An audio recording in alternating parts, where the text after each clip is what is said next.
राजधानी लखनऊ के बक्सी तालाब स्थित चंद्रभानु गुप्ता कृषि स्नातकोत्तर महाविद्यालय ने किसानों की आय को बढ़ाने के लिए एक नई पहल शुरू की है।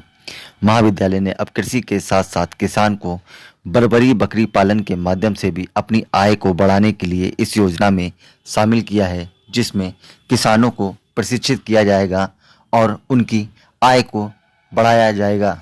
ये हम लोगों ने चंद्रभानु गुप्ता कृषि स्नातकोत्तर महाविद्यालय में बकरी की परियोजना अभी शुरू की है। और जिस तरह से हम देख रहे हैं कि किसानों की आय कम होती चली जा रही है कृषि से, उनके लिए बहुत अच्छा ये साधन है, आय का स्रोत है। इससे किसानों की आय बहुत तेज़ी से बढ़ती है और वो अपने आप को आत्मनिर्भर कर सकते हैं। सर, किस तरीके से आय बढ़ेगी और क्या-क्या किसानों के लिए फायदेमंद होने वाली है? ये जो बकरी हम लोगों ने परियोजना में पाली हैं, ये बर्बरी किस्म की है। इसमें काम बहुत कम होता है और एक बकरी से एक किसान को लगभग 2200 रुपये उसको बनाने में, तैयार करने में लागत आती है और उसको 10,000 रुपये तक उससे मिल जाते हैं जब बकरी तैयार हो जाती है। तो इस तरह से ये बहुत अच्छा आय का साधन है।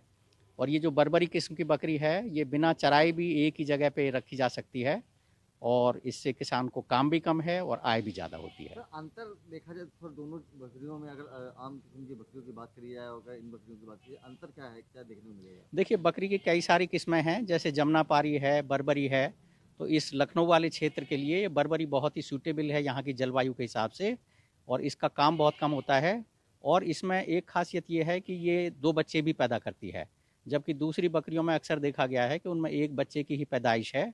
तो अगर हम इस स्तर से देखें तो किसान को आय का दुगना साधन सर, है। अगर उनके उनके दूध को लेके बात की जाए, अगर देखा जाए आम बकरियां जो होता है किसी तरीके की स्मेल भी होती है, तो लोगों को उनसे दिक्कतों से भी ज़्यादा सामना करना पड़ता है। देखिए, स्मेल के लिए मैं आपको स्पष्ट बताना चाहूँगा कि जब बकरे इनके साथ में रहते हैं तो इनके दूध में स्मेल आ जाती है, क्योंकि उनकी बॉडी से एक खास किस्म का पदार्थ निकलता है। तो हम लोगों ने व्यवस्था करी है, बकरों के लिए अलग शेड बनाया हुआ है। अगर बकरे अलग रहते हैं तो दूध में कोई स्मेल नहीं आती है। और बकरी का जो दूध है मिनरल रिच है, बहुत उसमें जो है मिनरल पदार्थ होते हैं, एंटीऑक्सीडेंट उसमें बहुत हैं, विटामिन्स बहुत हैं। और ख़ास तौर से डेंगू की जो बीमारी होती है, जिसमें प्लेटलेट कम होती हैं, उस समय बकरी के दूध की बहुत ज़रूरत पड़ती है। इसमें रोग प्रतिरोधक क्षमता भी ज़्यादा है।